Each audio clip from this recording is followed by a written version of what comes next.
Hello everyone, সবাইকে সোনামণি learning সেন্টারে স্বাগত। আজ আমি তোমাদের জন্য নিয়ে এসেছি অষ্টম শ্রেণীর ভূগোল সাজেশন। এবারে তোমাদের পরীক্ষা হবে 50 নম্বরের, সময় থাকবে 1 ঘন্টা 30 মিনিট। এখানে যে প্রশ্নগুলো রাখা রয়েছে প্রত্যেকটা প্রশ্নই খুবই ইম্পর্টেন্ট। তাহলে চলো শুরু করি। তবে শুরু করার আগে সিলেবাসটা একটু দেখে নেওয়া যাক, সিলেবাসে কী কী থাকবে। দেখো, সিলেবাসে থাকবে চাপ বলয় ও বায়ু প্রবাহ, মেঘ বৃষ্টি, উত্তর আমেরিকা, দক্ষিণ আমেরিকা। এই 4টা অধ্যায় থেকে তোমাদের 50 নম্বরের পরীক্ষা হবে। তাহলে চলো শুরু করা যাক আজকের পর্বটি। দেখো, এতে দেওয়া আছে সঠিক উত্তরটি নির্বাচন করো। 1 নম্বর প্রশ্ন, রকি পার্বত্য অঞ্চলের উষ্ণ বায়ু যে নামে পরিচিত, সঠিক উত্তর হবে চিনুক নামে পরিচিত। পরের প্রশ্ন দিয়ে দেখ, পৃথিবীর শ্রেষ্ঠ ময়দা উৎপাদন কেন্দ্রটি হলো, সঠিক উত্তরটি হবে বাফেলো। বাফেলো পৃথিবীর শ্রেষ্ঠ ময়দা উৎপাদন কেন্দ্র। পরের প্রশ্ন 3 দাগ, বজ্রবিদ্যুৎ সহ বৃষ্টিপাত হয় যে মেঘ থেকে, সেটি হলো, সঠিক উত্তরটি হবে কিউমুলোনিম্বাস মেঘ। কিউমুলোনিম্বাস মেঘ থেকে বজ্রবিদ্যুৎ সহ ঝড় বৃষ্টি হয়। পরের প্রশ্ন 4 দাগ, মাংস রপ্তানিতে পৃথিবীতে প্রথম স্থান অধিকার করে, সঠিক উত্তর হবে আর্জেন্টিনা। পরের প্রশ্ন 5 দাগ, দক্ষিণ আমেরিকার পশ্চিম প্রান্তে অবস্থিত মরুভূমির নাম কি? উত্তর লিখবে আটাকামা মরুভূমি।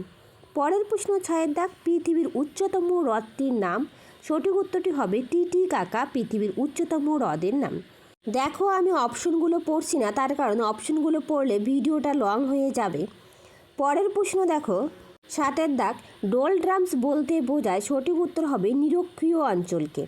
পরের প্রশ্ন 8 দাগ, দক্ষিণ আমেরিকায় আছে পৃথিবীর উচ্চতম হ্রদ। পরের প্রশ্ন 9 দাগ, পৃথিবীর উচ্চতম হ্রদ টিটিকাকা কোথায় রয়েছে? দক্ষিণ আমেরিকায় রয়েছে। প্রশ্নটা রিপিট হয়ে গেছে। চলো পরের প্রশ্ন। এরপর দেখো বিয়ের দাগ, নিচের প্রশ্নগুলির এক কথায় উত্তর দাও। 1 নম্বর প্রশ্ন, কোন মেঘকে বাম্পি ক্লাউড বলা হয়? উত্তর হবে কিউমুলোনিম্বাস মেঘকে।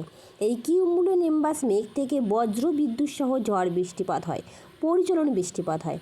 পরের প্রশ্ন দিয়ে দাগ, বৃষ্টিপাত মাপার যন্ত্রটির নাম কি? উত্তর রেইন গজ বৃষ্টিপাত মাপার যন্ত্রের নাম, বা বৃষ্টি মাপনী। পরের প্রশ্ন 3 দাগ, পৃথিবীর দীর্ঘতম পর্বতমালাটির নাম কি? উত্তর হবে আন্দিস পর্বতমালা। তাহলে পৃথিবীর উচ্চতম পর্বতমালার নাম কি?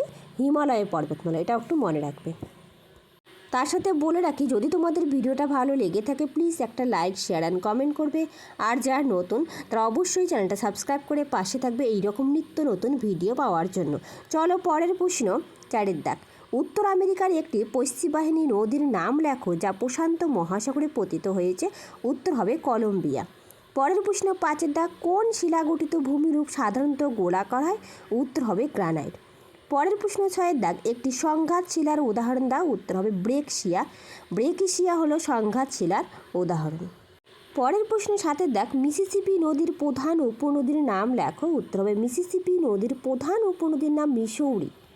পরের প্রশ্ন 8 দাগ, রকি পার্বত্য অঞ্চলে প্রবাহিত উষ্ণ স্থানীয় বায়ুর নাম কি? চিনুক। এই প্রশ্নটাও রিপিট হয়ে গেছে। পরের প্রশ্ন 9 দাগ, কানাডীয় শিল্ডের অপর নাম কি? উত্তর কানাডীয় শিল্ডের অপর নাম লরেন্সীয় মালভূমি। পরের প্রশ্ন 10 দাগ, মাঝারি উচ্চতায় যে মেঘ একটানা বৃষ্টিপাতের পূর্বাভাস দেয় তার নাম কি? উত্তর মাঝারি উচ্চতায় যে মেঘ একটানা বৃষ্টিপাতের পূর্বাভাস দেয় তার নাম অল্টো স্ট্র্যাটাস। পরের প্রশ্ন 11 দাগ, উত্তর আমেরিকার একটি মরুভূমির নাম লেখো। উত্তর আমেরিকার একটি মরুভূমি হলো সনোরান মরুভূমি। পরের প্রশ্ন 12 দাগ, দক্ষিণ আমেরিকার নাতিশীতোষ্ণ তৃণভূমি কী নামে পরিচিত? উত্তর হবে পম্পাস নামে পরিচিত। চলো পরের প্রশ্ন 13 দাগ, নিরক্ষীয় অঞ্চলে বিকেলের দিকে বজ্র বিদ্যুৎ সহ মুষলধারে বৃষ্টিপাত হয় তার নাম কি? উত্তর হবে পরিচলন বৃষ্টিপাত। পরের প্রশ্ন 14 দাগ, পম্পাস অঞ্চলের পশু চারণ ভূমিকে কী বলা হয়? উত্তর স্টেনশিয়া বলে। পরের প্রশ্ন 15 দাগ, ক্রান্তীয় ঘূর্ণবাদ বঙ্গোপসাগরে কী নামে পরিচিত? উত্তর সাইক্লোন নামে পরিচিত। এরপর দেখো 6 দাগের নিচের প্রশ্নগুলির উত্তর দাও। যে কোনো 4টি 2 নম্বর করে থাকবে। 1 নম্বর প্রশ্ন, বজ্র মেঘ ও বাম্পি ক্লাউড বলতে কোন দুটি মেঘকে বোঝায়? উত্তর কিউমুলোনিম্বাস মেঘে বজ্রপাত সহ ঝড় হয় বলে এর আরেক নাম বজ্রমেঘ। স্ট্র্যাটোকিউমুলাস মেঘকে বাম্পি ক্লাউড বলে কারণ এই মেঘ দেখতে অনেকটা স্তূপের মতো ও স্তরে স্তরে সাজানো থাকে। তারপর টিকা লেখো কিউমুলোনিম্বাস মেঘ। উত্তর অতি গভীর ঘন কালো এবং বিশাল আকারের যে মেঘ থেকে বজ্রপাত ও বিদ্যুৎ সহ মুষলধারে বৃষ্টিপাত হয় তাকে কিউমুলোনিম্বাস মেঘ বা ঝড় পুঞ্জ মেঘ বলে। পশ্চিমবঙ্গ, অসম, বাংলাদেশে সংঘটিত কালবৈশাখী ঝড়ে এই মেঘ হয়ে থাকে। পরের প্রশ্ন 3 দাগ, ধোঁয়াশা বলতে কী বোঝো? উত্তর, শীতকালে সন্ধ্যাবেলায় বা ভোরবেলায় বায়ুমণ্ডলের ধোঁয়ার সঙ্গে কুয়াশা মিশে এক বিষবাষ্প সৃষ্টি হয়, যা ভূপৃষ্ঠের উপরে অনেকটা উচ্চতা পর্যন্ত বায়ুমণ্ডলের স্বাভাবিক স্বচ্ছতাকে নষ্ট করে দেয়। একে ধোঁয়াশা বলে। পরের প্রশ্ন 4 দাগ, শিকাগো শহরকে পৃথিবীর কসাইখানা বলা হয় কেন? উত্তর, মিচিগান নদের তীরে অবস্থিত শিকাগো শহর মাংস উৎপাদন ও সংরক্ষণের কেন্দ্র হিসাবে বিখ্যাত। শিকাগোতে প্রতিদিন লক্ষ লক্ষ পশু বধ করা হয়। পৃথিবীর কোনো স্থানে এত বেশি সংখ্যায় পশু হত্যা করা হয় না। এই কারণে শিকাগো শহরকে পৃথিবীর কসাইখানা বলা হয়। চলো পরের প্রশ্ন। এরপর দেখো 5 দাগ, উত্তর আমেরিকার হ্রদ অঞ্চলের শিল্প উন্নতি 2টি প্রধান কারণ লেখো। উত্তর, 1 নম্বর কারণ, আমেরিকায় লোহার প্রাচুর্য পয়েন্ট করবে।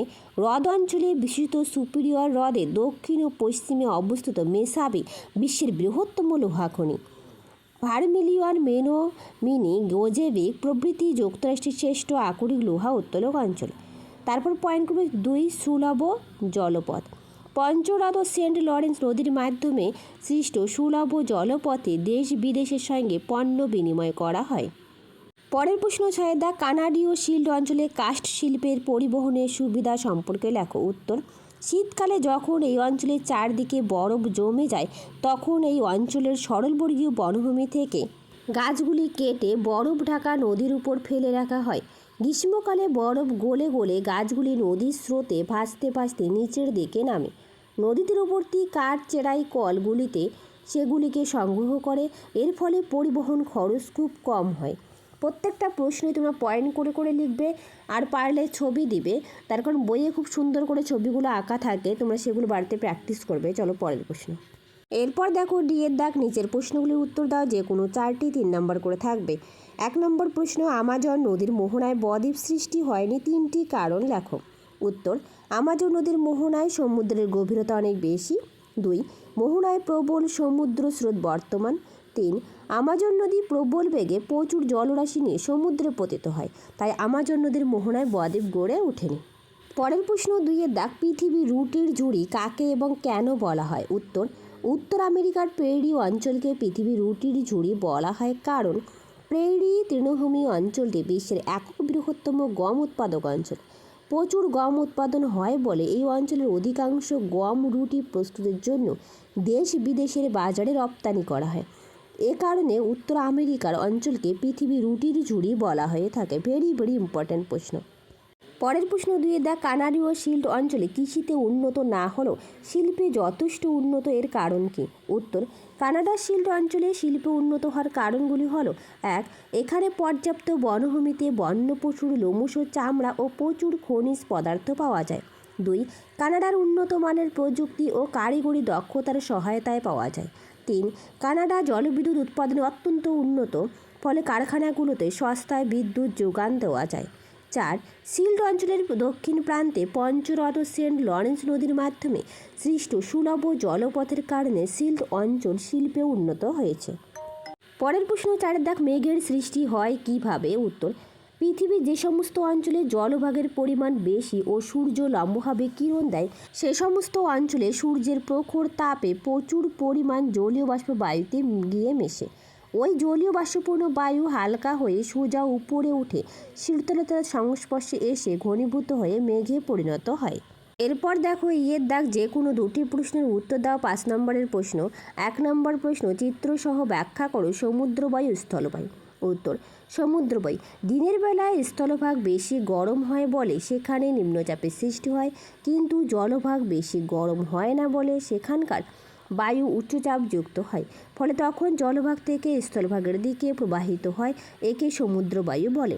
তারপর সূর্যাস্তের পর সমুদ্র ও স্থলভাগ উভয়ই তাপ বিকিরণ করে শীতল হয়, কিন্তু সমুদ্র অপেক্ষা স্থলভাগ দ্রুত হারে শীতল হয় বলে রাতের বেলা সমুদ্র উষ্ণ থাকে এবং সেখানে সৃষ্টি হয় নিম্নচাপ এবং স্থলভাগে উচ্চচাপ।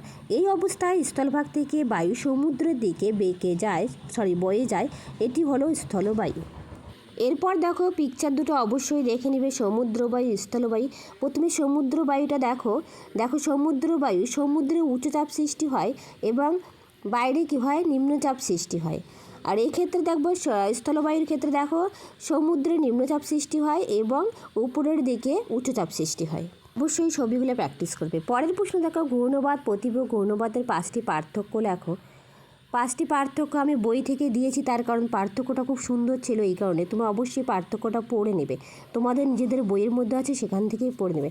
তাহলে আজ রাখছি, আবার দেখা হবে নতুন আর একটা ভিডিওতে। যদি তোমাদের ভিডিওটা ভালো লেগে থাকে প্লিজ একটা লাইক শেয়ার অ্যান্ড কমেন্ট করবে, আর যারা নতুন সাবস্ক্রাইব করে পাশে থাকবে। Thank you everyone.